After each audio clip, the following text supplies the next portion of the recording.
Good evening, everyone, and thank you for joining us for the second night of the Vinegar Hill Symposium.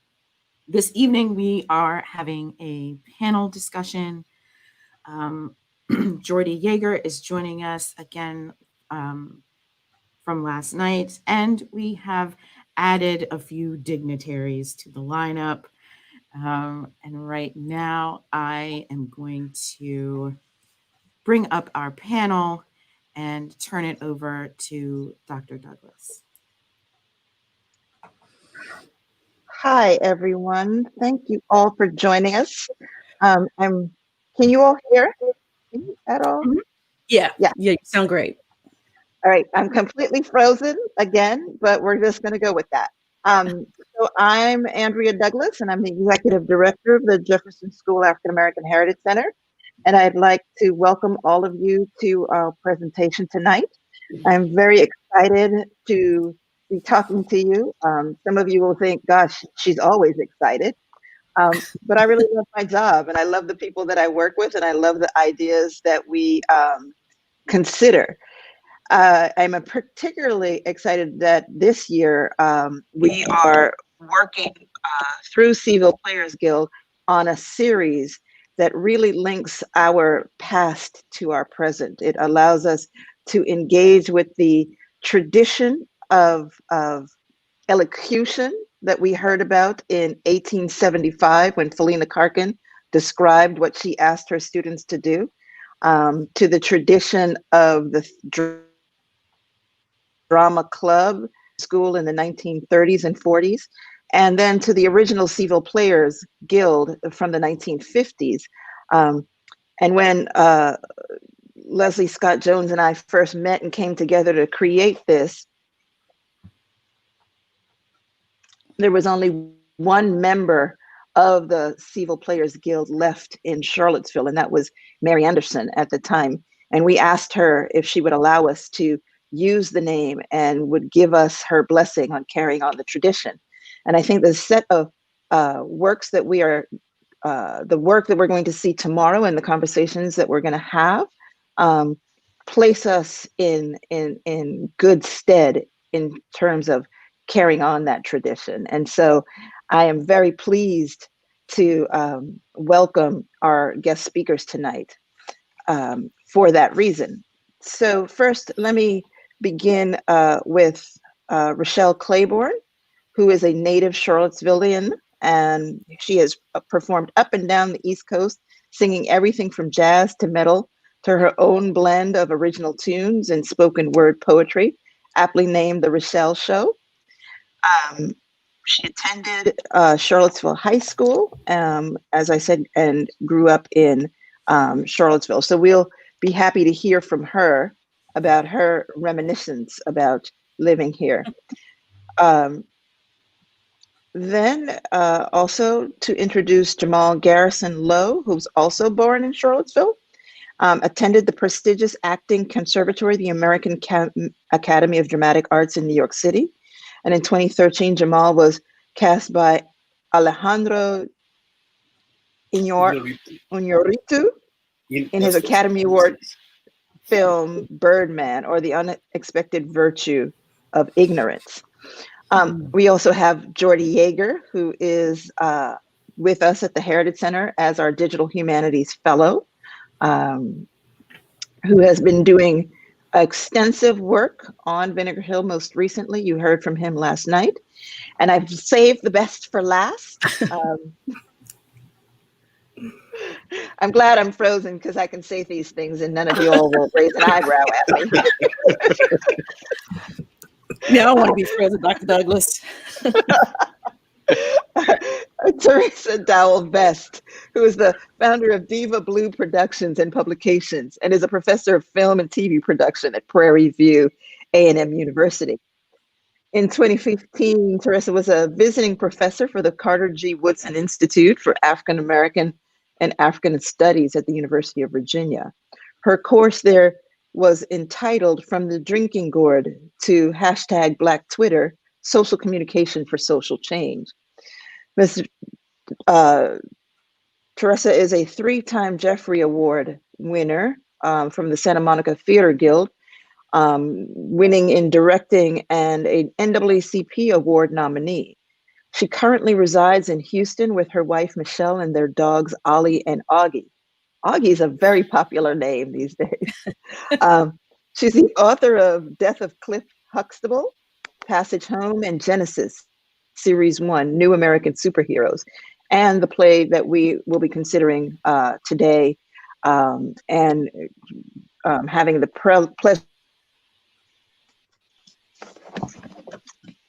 reviewing. To welcome you all to tonight's conversation.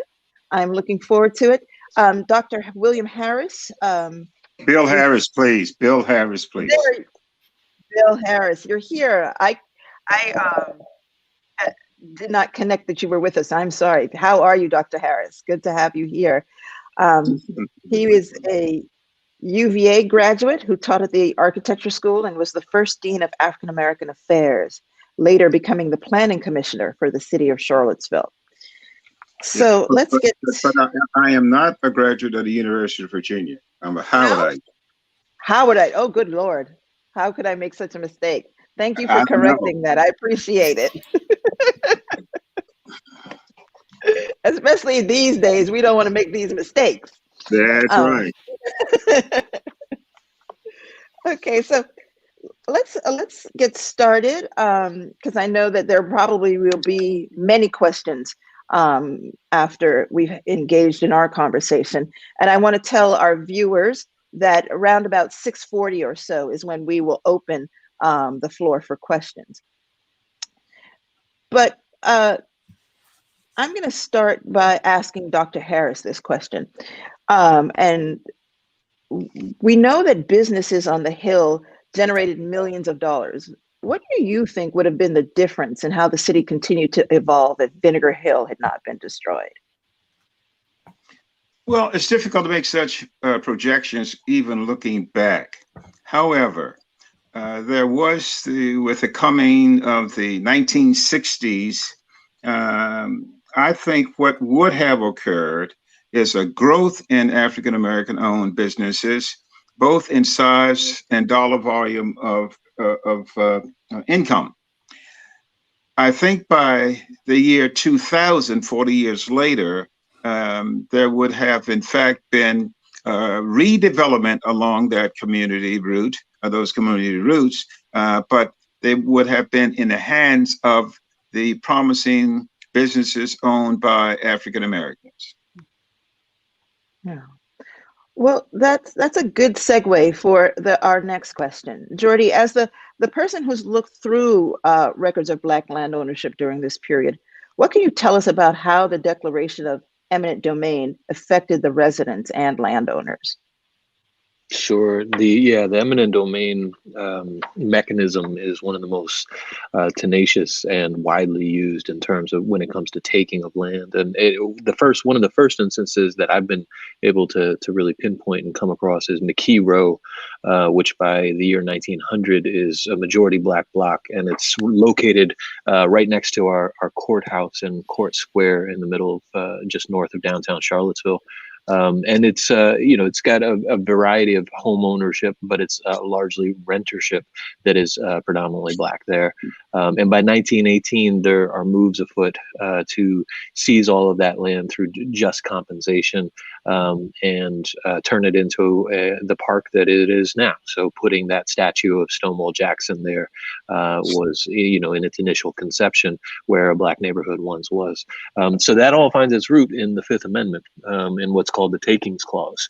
It's the last clause of the Fifth Amendment that says, "Nor shall private property be taken for public use without just compensation." And the next time we see that term "just compensation" again is in the taking of Black property along 5th Street Northwest, where the Jefferson School is today.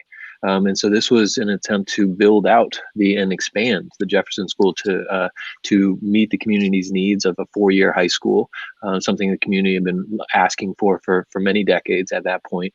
And finally, to acquiesce and put substantial amounts of money there, but not without first taking Black property in order to do so. You see it again where Lane High School, the white high school, is built. That was Black property ownership again in 1965 with the taking of Vinegar Hill. You see it with Garrett Street. The urban renewal process was used there, and the eminent domain process was used to transform what's now Garrett Square, Friendship Court. The university tried to use it, but was unsuccessful in getting the urban renewal funding and through the federal government to raise Gospel Hill to expand the university hospital. Ultimately, it did seize that land, and we're still trying to figure out exactly what the mechanisms of power and taking were. But it is, like I said, it's a far-reaching and very tenacious mechanism, and one that was widely used all throughout the 20th century. Right. So that goes to I think to Dr. Harris's point, that this idea was that had there not been kind of a government intervention, then Vinegar Hill would have prospered, and the community would have not gained space and time and place. And what you're sort of describing for us is a longer history of government intervention in the sort of squelching of Black opportunity, I would argue. So let me go back to Dr. Harris. Can I add to that just quickly Sure, before we please. move forward? Is the one caveat I see with that, and we saw this all over the nation, dealing with the dilemma of integration. Whether a city or a town, a community endured eminent domain, urban renewal, many communities lost their Black-owned businesses and Black-focused, Black-featured communities because when integration took hold, or desegregation, I should say, no community integrated, truly integrated. White communities did not integrate into Black communities. Black communities were absorbed by white communities, and Black folks were then allowed to go into white schools and allowed to go into white establishments and shop into in white businesses but white people didn't do the opposite. So the question of sustainability is one to consider, and I just want to avoid the dangerous assumption that our communities would have thrived because we've not seen that depicted even yet. I mean, even with communities like Harlem that have outlasted a lot of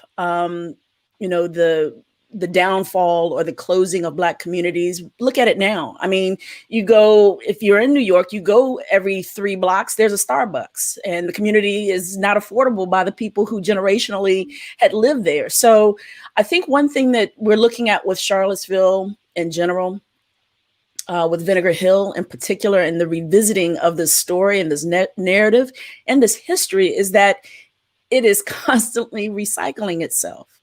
And where we may miss the Black-owned businesses and other features of a Black community and Black wealth and autonomy from the 1950s and 60s, we're seeing yet another trade-off and loss currently today. Right. Well, but and I think. I'm sorry. Go on. No, please go ahead, Doctor. I think there's a greater issue here.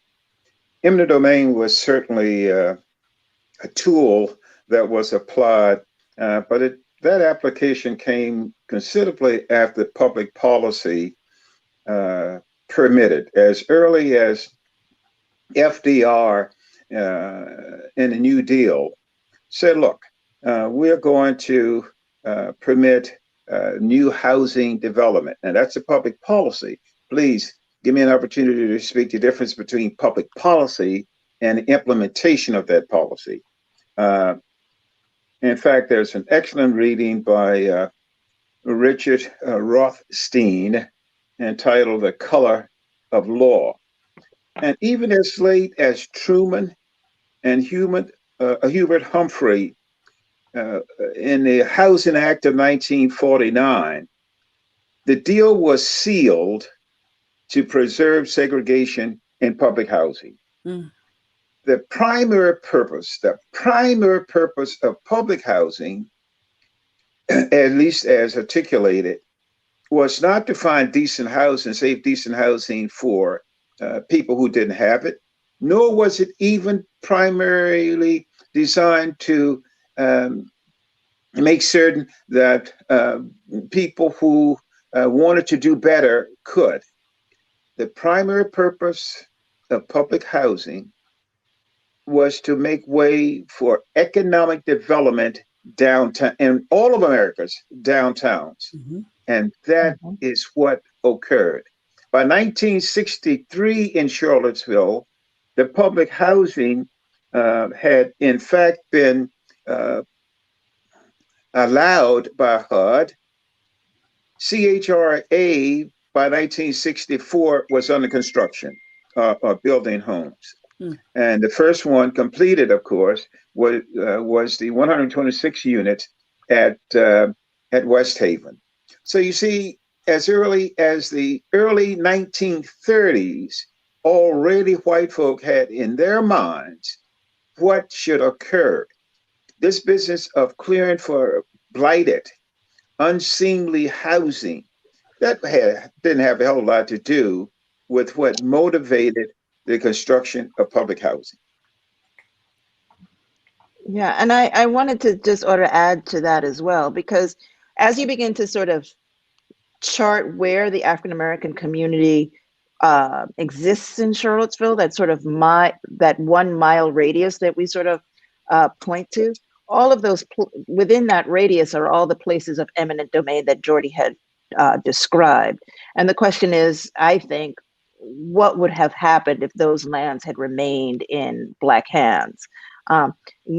Charlottesville suffers from this history of removal, and so it's difficult to kind of articulate what success would have looked like over time, because the space of Blackness had been eroding so decidedly since the end of Reconstruction.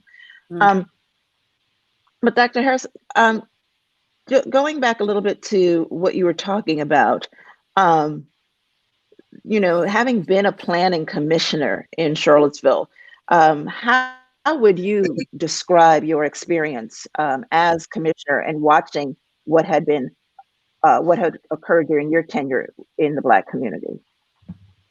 Well, I think three things occurred. Number one, there was never a commitment on the part of the city of Charlottesville, City Council, to implement a public policy that would bring about housing equity. Never once. Number two, in the entire time, and I was on council, planning commission for 12 years, there was never an opportunity for African Americans to really have legitimate voice, certainly not at the level of their competitive whites, for property and the transfer of property and how property was going to be administered. And lastly, in the 1980s, Hooja and the city council said, look, we're going to downzone the entire city. And what that means is that Black folk now are going to catch hell because they're not going to be able to pay rent. Because when you downzone, you don't go vertical anymore. You don't have lower rents. And even if developers, even if the good old white liberal developers, all right, give me a little bit more square foot, and I will allow 5%, 10% of the property to be for low and moderate income people. That won't cut it in a city that is only 50,000, and it wasn't even that then, and it's practically built out. That is why you see now the vertical construction is for whom? Students. They're the only ones who can afford it, are the students. Yeah, I was going to say Charlottesville has been that city easily my whole life. I grew up in Charlottesville also. I'm actually a county kid, and I remember growing up in Albemarle County and all the families. Did I lose voice? All the families that who were parents of the students I went to school with were all UVA, associated with UVA in some way. So it felt like so much of the infrastructure, all the activities and opportunities were just catered to the university in a way that was outside of the reach for anyone who was from Charlottesville, whose families generationally had been there. I tell you what, had it not been for Leah Per Year and the Upward Bound program, I don't know. And for a lot of, kids like myself from the 70s and 80s, I just don't know what opportunities we would have felt like the city or even UVA put in place for us, so that we can thrive and maybe, do better than our parents somehow. Yeah. So I'm glad you started to talk about your experiences. Let's talk a little bit to Jamal and Rochelle about what it was growing up in Charlottesville. What do you all remember being told or heard about Vinegar Hill when you were growing up? If you don't mind, Jamal, Absolutely. a very small thing to say. Go for it. My great grandfather and two of his brothers owned Radio Barbershop, which was one of the first Black businesses, Black barbershops in Charlottesville. And I didn't know about the term Vinegar Hill, but I would go with my Gigi to Mr. Allen's store to get our collard greens after we went to, and our meats, but after we went to Reed's to do something. I mean, so like I knew. And I wasn't allowed to go across the tracks. That's another thing. So I lived on 13th and Grady, and I went to Venable. And at that time, there were a lot of university kids there, kids of university employees there. Now it is a huge immigrant population in that area. So even in my lifetime, it has changed dramatically. But I never felt that I was supposed to stay in Charlottesville. There My it is. family told me to go to college and get out of here. Yep. And so when you talk about, what would Vinegar Hill have been if it had not been destroyed, I don't know what it would have been, because Charlottesville, although it was home, it was not where we were supposed to stay. We were supposed to go out and get a better life far away from here. How about you, Jamal? What do you remember hearing about Vinegar Hill? I remember hearing absolutely nothing about Vinegar Hill. I think what I remember is everything about Monticello and UVA. How many times do we hear the stories of Thomas Jefferson? The lawn is something that I remember very early on about. At least 3 field trips throughout the public school system before high school. That was the focal point. I didn't hear anything about it. I just, to what Teresa mentioned earlier about opportunities for young kids. I was a city kid, a Black single father raised. He was originally from Norfolk. I think he came here because of a program called Adventure Bound, which worked with troubled kids. But there really weren't a lot of opportunities for city kids, unless that didn't require a lot of money. That didn't require cost for pads and equipment and stuff like that. There was at one time there was a recording studio that was free. You could sign up for. I think Dave Matthews Band had some part in donating some money to get that created. And what used to be Tract and Jordy, you can correct me. The Music Resource Center. Yeah, and then that got bought out by UVA. I do not know that there is a replacement for it currently. So there's definitely I definitely got out of the city when I could, because I felt that there was not a place in the city for me. I think what made it easy for our generation to hear less about Vinegar Hills, because for 22, 25 years, nothing was there. My grandmother was the head of housekeeping at the Towers, which was right by the University Hospital. My paternal grandmother owned Dottie's Cafe, It was one of the restaurants a lot of people went to years ago. Catherine Burris, my dad's mom. And between those two women and their experiences, Vinegar Hill was basically a grass field for many, many years. And to hear them talk about downtown, it just wasn't a place for us to go, essentially. I think once the Omni Hotel was built and some of the businesses, came up in the late 70s into the 80s, 1982, I believe, is when things start to crop up downtown in terms of in the area that is known as Vinegar Hill. We just didn't have any business down there. And having relatives who moved over into Garrett and relatives who lived over in Prospect, Charlottesville pretty much carved out where we belong. You either had business here or you had business there or you had business here. And by leaving that area barren for so long, it just didn't make it didn't make for much interest or curiosity about what was there. You just accepted, if you're my age or younger, you just accepted that there wasn't anything there. But what we've learned in years since is that what we lost was as Dr. Harris has already said, cities all over the country have endured that sort of taking of our resources and our richness and left us with public school education that doesn't care to teach us about that. They rather teach us about Thomas Jefferson and even omit, Sally Hemings. And so we live in a city of omissions. But yeah, that's home.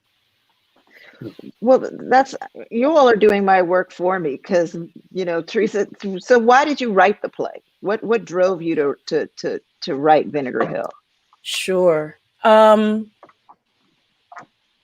I came back to Charlottesville. I left Charlottesville to go to college. I went to graduate school in Southern California. And after grad school, looking for anything to do, a job of any sort, I first landed back in Charlottesville and taught drama at Charlottesville High School, which is actually how I met Jamal. I was his high school drama teacher, as well as Jordy.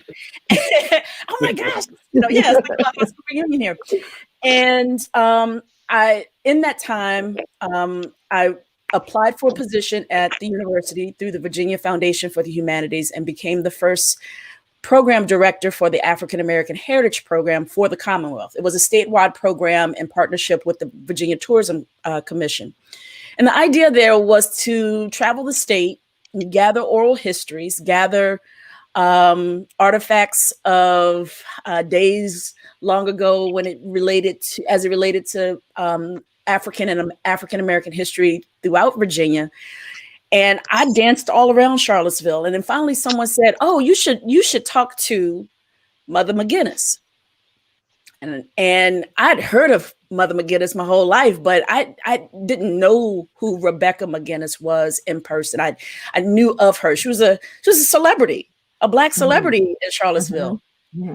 And I learned very quickly too, just as with my great grandmother, older Black folks are very protective of their stories. They don't just tell you. They don't just tell you things. You got to prove yourself. You got to make yourself worthy. And so I spent time with Mother McGinnis. I would go to her house and sit with her and just let her know. At first, I didn't want anything because I didn't. I know I had this work that I was doing at the university. And at the time, she was 106 years old, 105, 106 years old. So that clock was ticking and everyone knew it. So about that same time, I connected with Live Arts Theater and I directed Seven Guitars, August Wilson's play, Seven Guitars. And I performed my one-woman show there. And I'd done a few things where, the artist in me was still able to thrive while doing this historical work at the university. And John Gibson, who was the artistic director at the time, asked me to consider writing a play about the downtown area. And we talked more specifically about what it would be. And I said, what is this? Like, do you really want me to tell the story of downtown? And he said, how about the story of Vinegar Hill? Mm-hmm. And I said, well, it's interesting because for the foundation, I'm talking with Mother McGinnis, and she's talking a lot about, that time I'm period. losing you. And long story short, that's what it was. And so for 2 years, I did a lot of research on the Hill and sat many hours with Rebecca McGinnis and wrote the play, worked with quite a few people around the city who gave me their stories. And 1 month before we opened, Mother McGinnis passed away at the age of 107. And so when you think about 1999, 2000, I'm sitting with a woman who could tell you about the entire 20th century, sharp as a tack. I mean, the year 1900, she was 7. So she had very clear memories of the entire 20th century. And I still have microcassettes. I'm going to find those cassettes, Jordy, and digitize them and send them to you. They're in a box somewhere in this house. But she gave the greatest amount. She did a lot of the heavy lifting for my work on writing that play. Yeah, she's done a lot of the heavy lifting for all of us on how we understand, as you say, that 20th century history. Can you tell me what, in doing all of that research, what is the one story that you heard from her that sticks out the most for you? That Absolutely. Just how vibrant the community was, and how important the arts and education was. We talk a lot about the commerce. We talk about the businesses. We certainly know that, we all sitting here come from innovative and forward thinking and bootstrap pulling up people. But what she talked about, because she was an educator, she taught so many of Charlottesville's children, was the importance, the value of education. And this also from people who had no more than a middle school education. My grandmother had a 6th grade education, and nothing was more important for me, was to get an education. And so Mother McGinnis talked a lot about the teachers. We heard from in the recordings yesterday during one of Jordy's films, Sadie Mason. Miss Mason was my 1st grade teacher at Greenbrier Elementary School. And so with Mother McGinnis and Teresa Price and the Inge family and the Bell family, and certainly an enterprising community, Vinegar Hill, but one where education was key, and then the arts. We talk about the Charlottesville Players Guild, and we talk about the programs at Burley, and you have no idea the talent that would come to Charlottesville. Charlottesville was a part of the Chitlin Circuit, so you would have Black acts make stops throughout Charlottesville, but they would come to Vinegar Hill. That was where they would show up and show out. So, when we think about the richness of Vinegar Hill and the stories that Mother McGinnis had to share, she would leave the room, in a sense, and talk about education and the arts, and go back to a time where it was clear she found her greatest joy. Yeah, it's her words that direct how I think about the work that we do, generally speaking, at the Heritage Center. It's the very first thing I ever heard when I took over running the space. Rochelle, how have you incorporated what you know about the Hill into your interpretation of Nia? Well, that's an interesting question.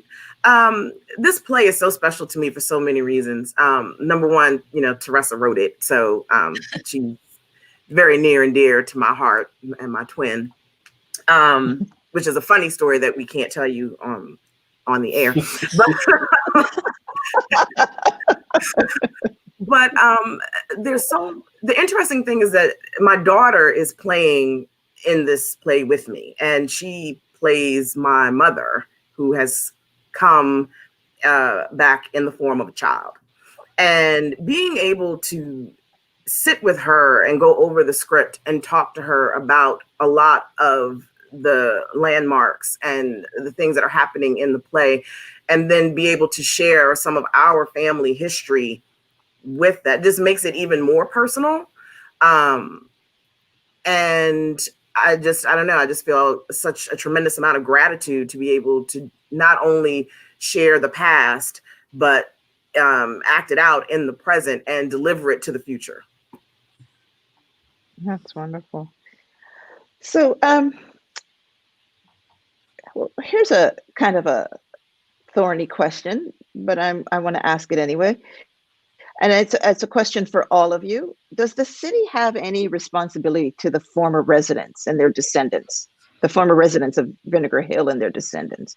And what do you think that should look like?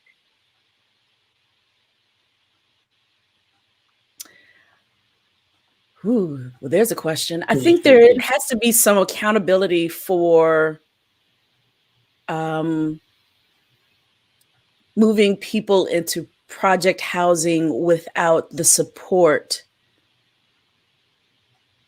to make that situation better or fulfilling, I guess. Is there a call for some type of reparation? I don't know. That's such a complicated, it's a complicated question, I think. Dr. Harris, let's start with Dr. Harris. That man is the thinker right there. Let's go ahead.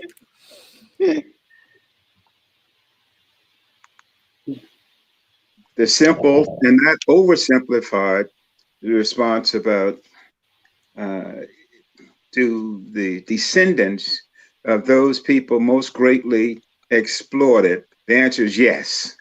And if we were to call it reparations or anything else, the purpose of government is primarily twofold.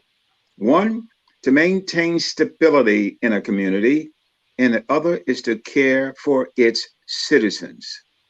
Charlottesville has done a miserable job and continues to do a very poor job of caring for African-American citizens who happen to be poor. That's number one. Number two, we have a tendency to focus on the few successes. Oh, I got to tell you, there's no such thing as a project. A project exists only during the construction phase. After that, there are developments. But I ain't going to argue with you about that. The second part after reparations, so it's yes, absolutely yes. Now, we can argue about what the formula perhaps should be. Yeah. The second thing, though, and perhaps more destructive than the tearing down of housing, is that we no longer in Charlottesville had what I call over the fence culture. People being able to talk to one another, even if they were arguing sometimes. That is what community is made of. If you ask most sociologists, and I'm not one, but if you would ask most sociologists, is an argument worth anything? Almost without exception, they would say, sure, it's worth something if it comes to a positive end. But most of these men, these women, these children could jump over, I don't know, women jump and men jumping over the fence, but the kids could jump over the fence and play marbles. Yeah. The women could gossip over the fence. Men could too. But they would probably go to the pool hall. Yeah. But we had in our community an opportunity to talk. Now, there's a third. A part of denying us, African American people in Charlottesville, economic development expansion was to what, if you put all of us, the vast majority of us, in one location, then our poll voting strength is diminished. We may be able to elect one person, but we sure the hell not going to be able to elect two or three. And that comes down to even today. So those are the three things I see. The destruction of over the fence culture, economic development denial, African American denial, a denial to economic development in African American community. And I am so pleased someone talked about reparations because they owe us. and ain't nobody talking about how much and how that ought to be dealt. The University of Virginia feels that it has paid its reparations by building a big round circle and put the names, of slaves. But how about the people who worked themselves to the bone? When I brought my twin brother to Charlottesville, drove him up first to UVA in 1960, I think it was, to major in engineering. I wanted to come with him, but I couldn't because UVA, I insisted that I be a physics major. UVA would not admit to the College of Arts and Sciences Negroes at that time. So I went to Howard, which turned out to be a far better choice. I don't have any complaints. Far better choice. But this business of do they owe? You damn right they owe. And they don't want to deal with that. UVA would be very happy to take West Haven and take that land for student housing. So that's my view. They're working on that. They're working on that. My grandmother's house is at 10th People and like and they're Sherman White working on that.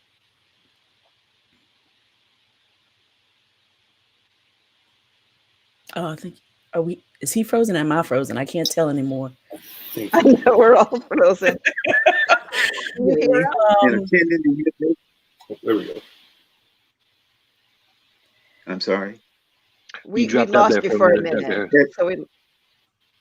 Okay, but had no opportunity whatsoever to be really engaged educationally, culturally in Charlottesville, Virginia. Yeah. And Teresa, you were about to talk about your grandmother at 10th and Page. What were you about to say? Well, I was just piggybacking off what Dr. Harris said about the university wanting to take West Haven and make, that desired area to turn into student housing. They offered plenty of money to my grandmother for her house, which is still at 10th and Page. My dad just 3 years ago, had to repair the fence because during the August 2017 riots, her front yard and her fence was destroyed. And, they came calling, hey, we can just take this over. Talk to my dad. My grandmother passed in the summer of 2016. And every time I come home, it just doesn't look like a place I recognize. It feels like West Main is just kind of getting narrow and narrow because everything's growing up. And, I just don't recognize much of Charlottesville anymore.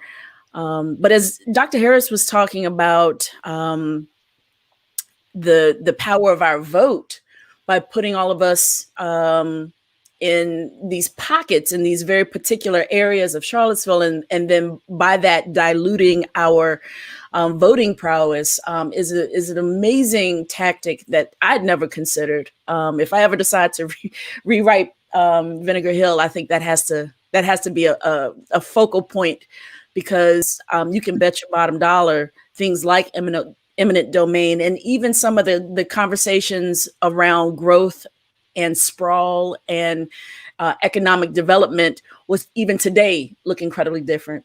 One of my former students and classmate to Jordy and Jamal is Nakia Walker, who's the current mayor of the city. And she certainly does not get the ample support that she needs to get the work done that needs to be done to support the city at large, but certainly Black and Brown communities there in the area. Well, I remember when Wes was an undergraduate student at the University of Virginia, there was no meal plan on Saturday and Sundays. And the Yancey family that lived on Rose Hill Drive, they virtually there were only 3 or 4 Black kids there anyway, in the entire university. But it was the Yanceys who filled their bellies, gave them an opportunity to learn about what was going on in the city of Charlottesville and the like. And we sometimes forget those heroes. They didn't ask for anything. They never expected anything. a handshake was more probably than they anticipated. And I think we failed them to some degree. Yeah. So where did you do your, I got to ask, you didn't do it at Howard, so where did you do your theater work? I attended James Madison University over in Harrisonburg. And then Harrisonburg didn't feel much better than Charlottesville at that time. So I caught the first thing smoking out of Virginia in general, went to Cal State Long Beach, which felt a little bit better. A large Black and Latino community at that university. But I felt like I probably most invested myself as a member of the Black community in Charlottesville when I moved back and really got to know the city through that history. Mother McGinnis, she had all kinds of questions for me. She drilled me like you wouldn't believe before she would share a bit of her stories with me. And it made me do my own homework in my own hometown. I was very comfortable being in Albemarle County. I grew up in Colesville, where we had a Black baseball league. That's going to be one of my next stories to tell about from Mother's Day to Labor Day, how all the Black men in Albemarle, Nelson County, Rockingham County came together, and every Sunday from Mother's Day to Labor Day played baseball. And that was our community. That was how you knew your tribe had your back. Look, I remember when Washington Park, yeah, was the location for Black men to come together for softball. And I tell you, whites would not tolerate that. And now I don't think a Black person could get into a softball game at that park. No. Washington Park was special for me, though, because when I was small, I was afraid of Washington Park because the city kids always felt like they were hip and they were cool. They knew all the dances. And about that time, we were break dancing and stuff. And Washington Park was where Sam the Beast from the East, if he wasn't playing at the baseball games on Sundays out in Colesville, he played at the park underneath that it was an old white building, the barn in the middle of the park. And it was right next to the swimming pool. And I learned how to swim, nearly drowned in that pool at Washington Park. But that's where you learned how, if you were Black and a teenager in the 80s, you learned everything you needed to know at Washington Park. And at some point, it just seemed like no one went there anymore.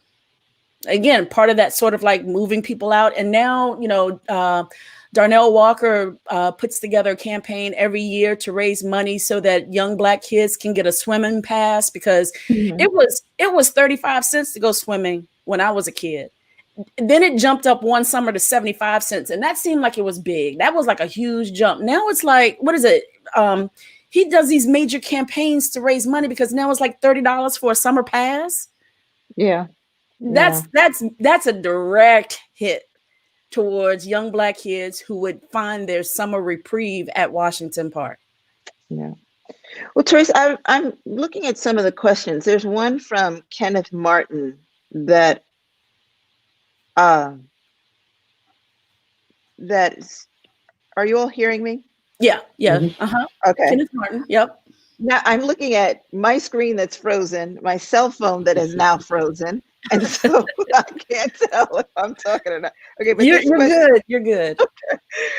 Okay, so from Kenneth is, what building did outside talent use to perform on Vinegar Hill? So and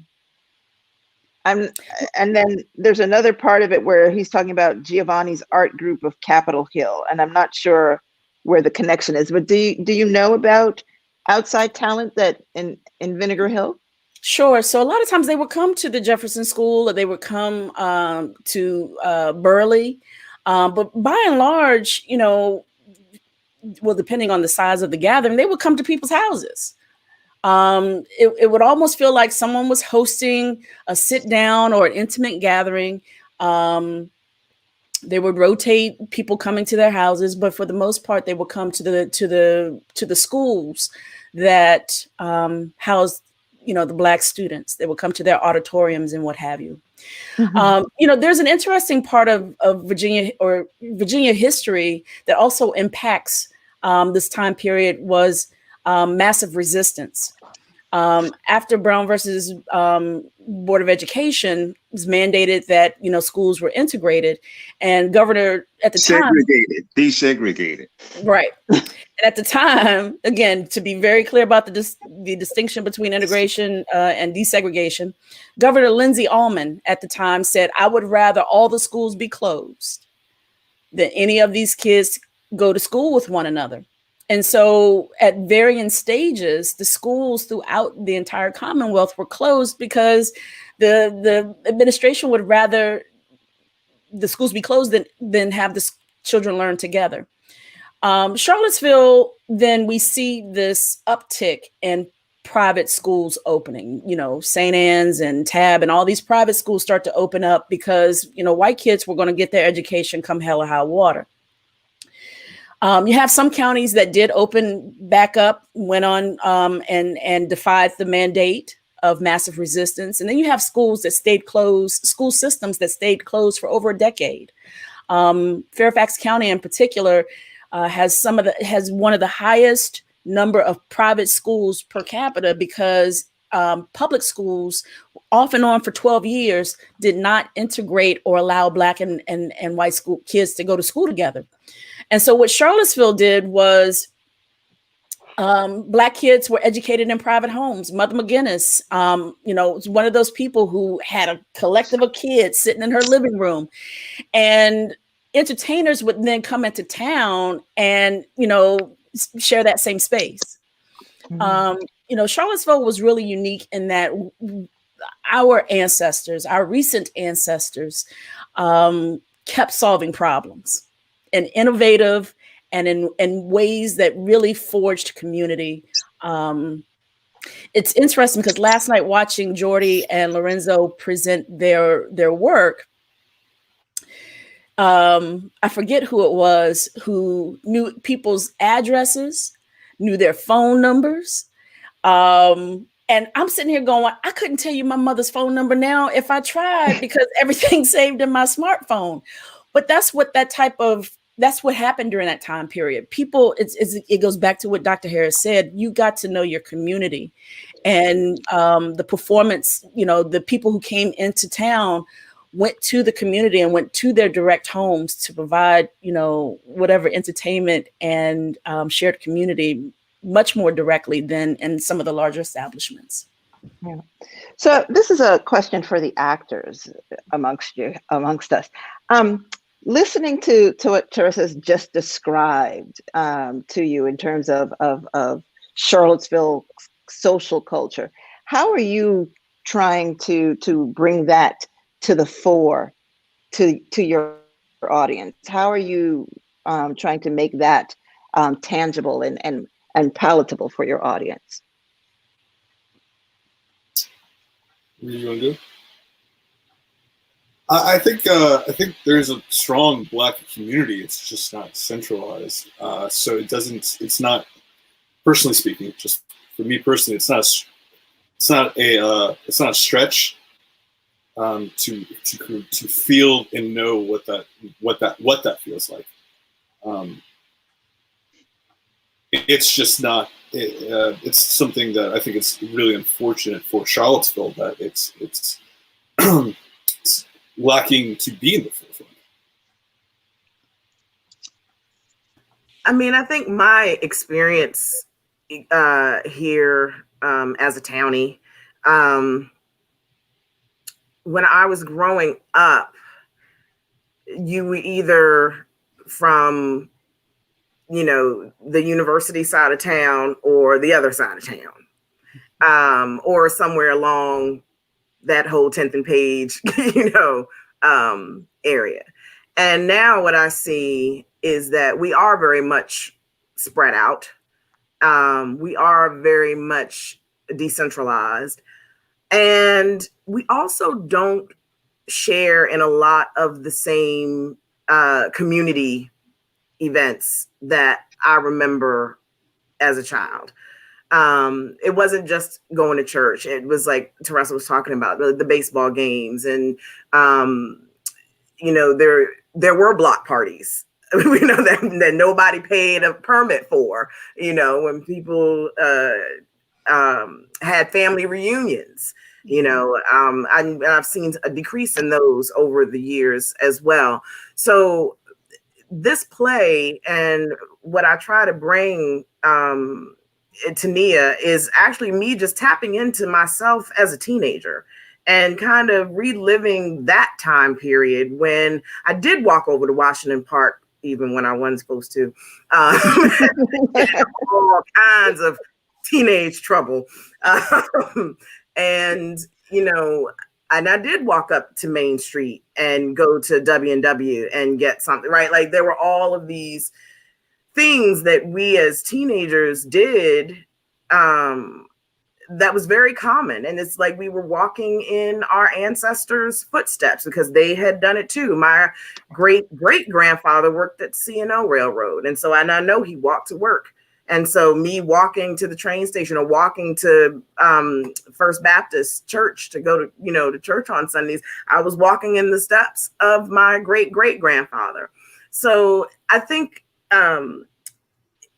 I'm not ignoring what Black Charlottesville is today, but I'm going back a little bit further to bring out that feel of community, especially since it is a virtual production. I think it would be a lot easier if we were all able to be, in the same room, because that's what theater does. Theater makes you an instant family. And anyone that's ever been in a play knows that, you start out with this group of strangers and then come closing night, you're all crying and, oh my God, I don't do without you. And until the next play. So I don't know if that answers your question or not. I'm gonna stop rambling. Jamal said something really interesting too about, and both of them actually said something really interesting about the centralization of the Black community. I honestly believe that if Charlottesville did more to foster the Black community and created an infrastructure that allowed for that connection, I don't think August 2017 would have been able to happen as it did. To watch white supremacists come into my town. And yeah, I think for anyone outside of Charlottesville looking in and seeing those, seeing that on the news would go, oh my goodness, how could that happen? I remember seeing, the Klan and a Christmas parade from out of Waynesboro or Stewart's Draft or, over on the other side of the mountain, as we say, in that area. So we know who's there, right? I've had people say, my wife included, how can you still be friends with people you went to high school with or grew up with because they're Trump supporters? And I'm like, because I know where I came from. I know that I'm not going to very just easily throw people away because I know where I came from. But at the same time, I think that there is an intentional diffusing and watering down of our community that allowed for those events to take place. If Washington Park was what it used to be, and I know Wes hosted an event over at Tonsler Park, which is another park that definitely attracts a lot of the Black community. Very wisely hosted an event over at Tonsler Park, a back to school book and backpack drive and a basketball tournament that happened at the same time that kept Black people away from the events by and large. And it was a smart move. But I think if Charlottesville really fostered and gave way to the Black community and took care of the Black community, which it had never done before, but if it had, I think the events of August 2017 would have had a much more difficult time settling in. Yeah, I understand that. Well, we have come to the end of our time. I need to check that I'm not cutting someone off again, because again, I can't see, so, and I don't always know if I'm hearing. But I am very much looking forward to tomorrow's play. I think we have whetted everyone's appetite for what they're going to see.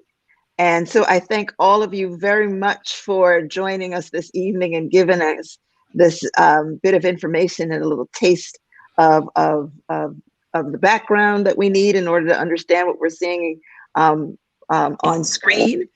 And I applaud all of you. Thank you very much for being with us. And I want to encourage our audience to purchase a ticket. This is not something you want to miss. If you saw the live arts production earlier, this is not that production. Do not believe that you're going to see it. We're going to convince Teresa to continue to work on this project because what we know is there's more to come. So when we see it again, it won't be the same play either. Also, perhaps we won't wait 20 years to do it next time. We won't indeed. And also, I want to encourage everyone to sign up for the subscription series. We have some of our local playwrights this year presenting their work. And so I am also very excited to see what we produce here in Charlottesville. So thank you. And hopefully I'll see many of you tomorrow. Have a good night.